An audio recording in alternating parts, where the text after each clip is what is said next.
So here's a few news articles I thought were interesting. There's an Android TV box you can get, which comes with malware installed that steals your data, intercepting DNS and sending your data to a bunch of malicious websites. So that's nasty. And this happens over and over. Cheap devices come with malware already on them. The Department of Justice is suing Google, saying they have a monopoly on online advertising, and they want to break the company up. Now, Microsoft was threatened with a breakup back in 1998 or so, and what they want to do is take DoubleClick out of Google. DoubleClick is Google's ad targeting engine that we've talked about in my classes here. It seems very unlikely that the Justice Department would actually break up Google. I highly doubt that there's enough appetite for that or agreement between the two parties to do it right away. But anyway, it's a serious complaint against Google and begins to show that people are beginning to get fed up with the dominance of the tech industry here. Now in China, the Chinese Communist Party got so upset about the dominance of the tech industry that they crushed Alibaba, and their billionaire Jack Ma, they took him and somehow he vanished for a month or two and came back, canceled his IPO and so on. So just in China, even to a much greater extent than in Washington, the government is increasingly worried about private companies becoming more powerful than the government. This is a very interesting website. I just learned out about OODA Loop, and they are publishing a series of 3 articles, of which 2 have come out, explaining why they think that Chinese cellular IoT technology represents a national security threat. Europe and America both decided to not use this stuff and ban it and gradually clean it out of our networks. And so this is explaining. I've been watching the hostility towards China grow over the last several years, and here they give a fairly complete explanation of why this hostility is there. The way the Chinese have an unfair system, so American companies cannot compete in China, but their companies can compete over here, and also some references to some supposed actual hardware Trojans included in Chinese 5G equipment. So they are in fact able to spy on what people send through that. So if you build that into your infrastructure, then you put a hostile nation's spies into your network. So it's interesting and perhaps puts a little more teeth in this gradually growing hostility towards China, where now we're going to block them from getting advanced chips and try to hold back their development on the assumption that they are hostile to our way of life and they're in no way to be considered a business partner, which is certainly where we're going, for better or worse. Realtek manufactures networking chips, which are then included in many devices like Internet of Things devices, which are sold under different brand names. So a lot of the devices you have are using Realtek chips, and you probably don't know it. And they have a serious flaw, which is being had millions of attacks against these Realtek devices. And the problem is, even if a firmware update exists, most of these devices do not provide any way for you to update it, and most consumers that buy these devices do not even know they should be looking for a way to update them. So this is the problem with Internet of Things devices that we've all been talking about for about 10 years. When you have a networking stack and everything in your house, and it's used by ordinary consumers that don't really understand the security, then all those things are out of date, poorly configured, connected to your network, and not updated or replaced. So it's a serious problem, and we have no sensible solution for this yet.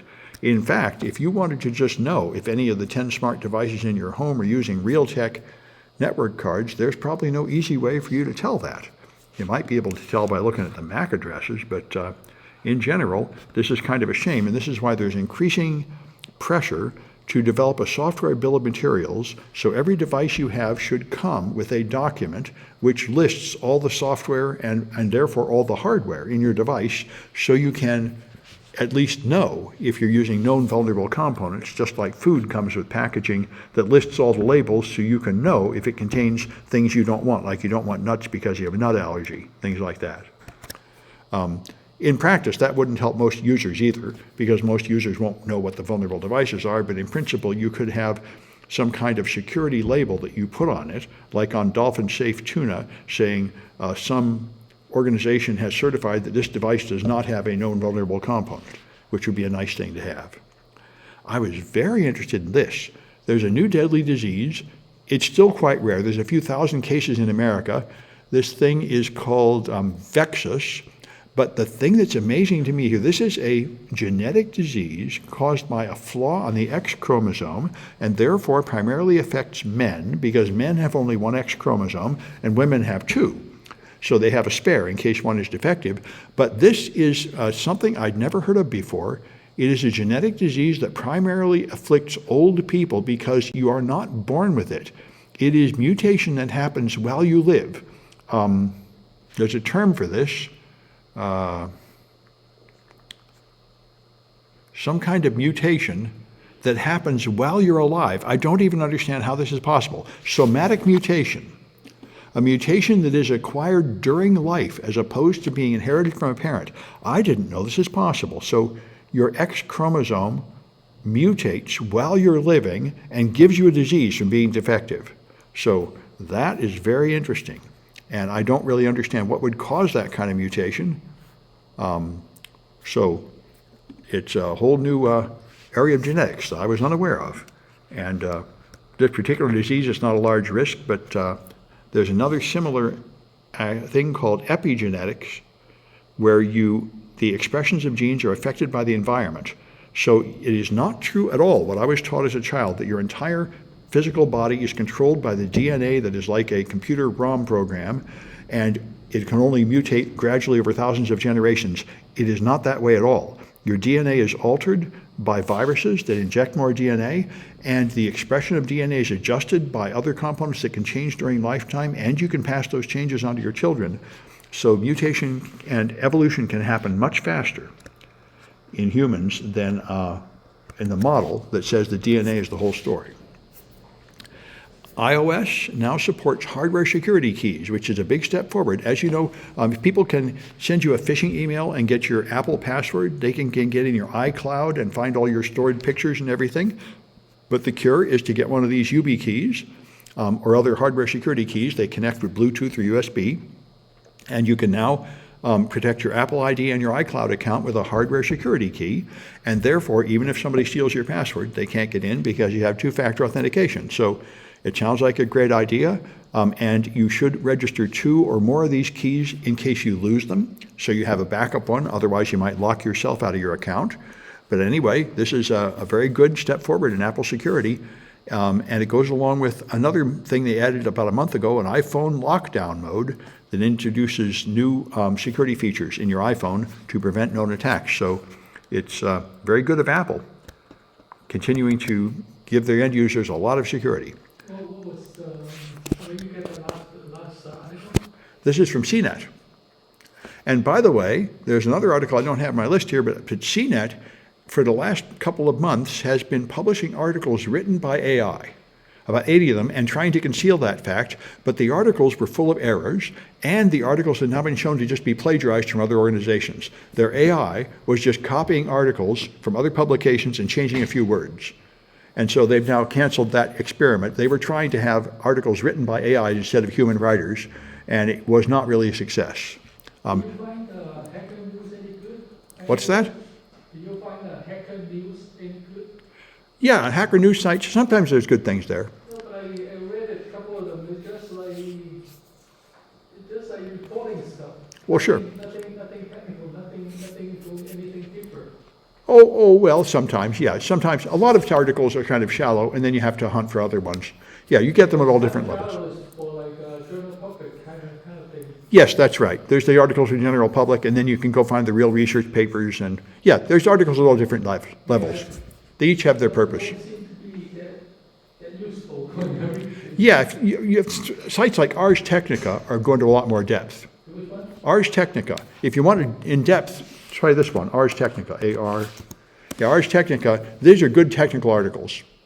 And they'll go into a lot of technical details. That's a place you go for more depth. And someone says somatic mutation comes from failure of DNA repair, can be caused by things like radiation. That's very interesting. I didn't know. I know your DNA does go through an error correction process when you duplicate it to try to prevent that, but apparently it doesn't work that well. Okay, so it's damage caused by mutants, mutant agents in your body as you live. That does make sense. Anyway, Good, I'm not trying to mention these last two.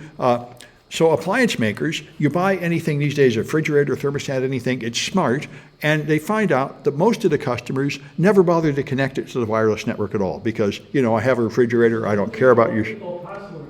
Yeah. Just like the upstairs, the modem, I changed your password. Sure, you change the password, but the point is, it's hard to connect, and most users don't see why they should. Why do they care? I just want my stove to work, I just want my refrigerator to work, why do I want to connect it to your stupid internet anyway? And so the manufacturers that have tried to add all these new features that they think people want are pretty frustrated, saying, why does... But anyway, that is an interesting number to know that half of the smart appliances are not in fact connected to the internet, which is probably better from a viewpoint of security, and it does show that whatever those extra features are, most users don't care and don't need them. And Consumer Reports, there's some news just in Consumer Reports did this. Consumer Reports issued a white paper talking about memory corruption, which is the whole point of this 127 class. We're going to be exploiting memory corruption vulnerabilities, and Consumer Reports did an analysis finding out why memory corruption happens, and they are going to, just what the whole point of this 127 course, they said people should stop using C. C and C++ are the languages that cause all these memory corruption exploits, and they should instead switch to memory-safe languages like Rust. And so we are going to do Rust projects in this class, and you will see why Rust prevents the errors that we're going to exploit in C code, like buffer overflows and other memory corruption vulnerabilities. So Consumer Reports is on track with the correct recommendation, and they say college courses should teach students how dangerous C is and teach them to use Rust and JavaScript and other memory-safe languages instead. And companies should phase out their old C code and switch to more memory-safe languages.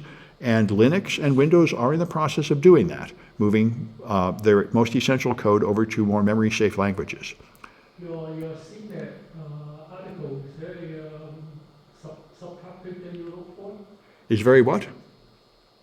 For your CNET articles, is there a subtopic that you look for? A subtopic? Oh, I don't know. Yeah. Just like journal partner review for CNET. Journal partner review advice and how-tos. Yes, CNET, yes, I don't normally find much I like at CNET, but there was one article here that was interesting. I think the one about, that's why I don't go to CNET much. It's mostly just product reviews. Right, now I see some questions here. How does a PhD student in criminology not realize his phone is pinging off towers? Oh, that seems quite obvious to me. I mean, criminology is not necessarily a technical field. I mean, I guess I don't know exactly what criminology is, but I wouldn't expect a criminal justice student to necessarily understand a whole lot about technology. It's a lot of police investigators don't necessarily understand that either. They'd be a more technical person. Hello, Rouhani and everybody. Anyway, let me stop this recording. And your AI is technical? Yeah.